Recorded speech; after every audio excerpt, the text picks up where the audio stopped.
He goes to the mosque of Kufa to lead prayers. He leads the Fajr prayers. There are people sitting behind him. Then he turned to the people and said to them, "O people, I knew such companions during the time of the Prophet that they would spend the whole night in ruku and in sujood. And in the morning their hairs would be disheveled. And when they talked about death, they would quiver and shake like trees quivering in a violent storm. And they would cry until their clothes would become wet with their tears. Where are such companions?" He goes out, walking to the outskirts of Kufa. He hears a group of people behind him. He stops. "Who are you?" he asks them. They stand with their heads bowed down. "Ya Amir al-Mu'mineen, we are your Shia." He looks at them. Then he says, "Why do I not see on your faces the mark of my Shia?" They say, "Ya Amir al-Mu'mineen, what is the sign of your Shia?"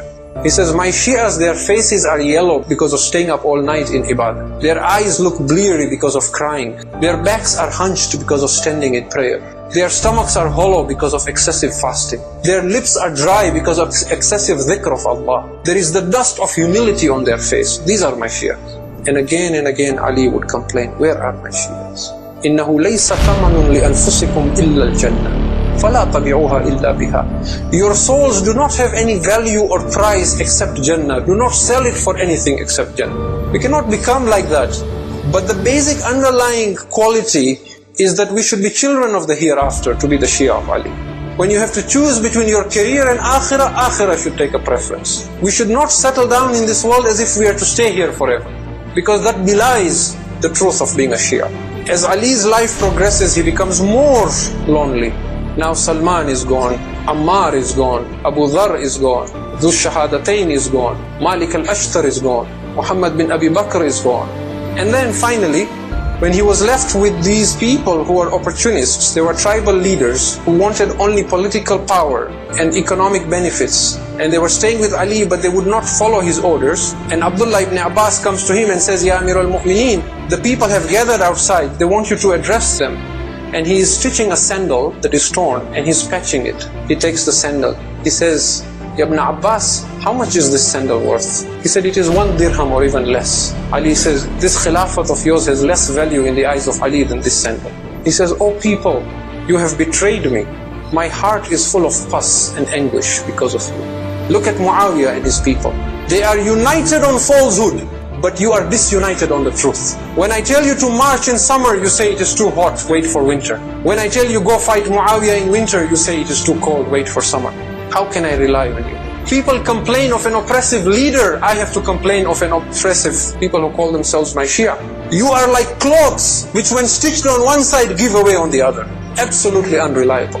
And that is why Imam Hussein a.s. said in Karbala, that the kind of ashab I got, neither my father got, nor my grandfather got, nor my brother Hassan got. And so as time passed, Ali was more and more left by himself, and his anguish increased.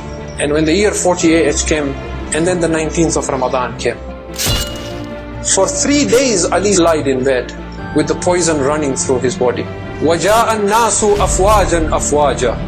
Group after group of people were coming to the house of Ali. Companions would come and say, "Oh Hassan, we will not leave until we see Ali ibn Abi Talib." Ali kept advising his companions, "Oh my companions, I am now leaving you.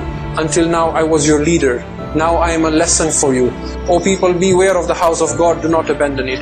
O people, beware of the Quran, let not other communities practice it more than you practice it. Beware of your duty towards salat and siyam. Pay your zakat. Beware of taqwa of Allah." When the 21st of Ramadan came, Ali then requested all his companions to now leave. Now Ali is alone on the bed. Who is around him?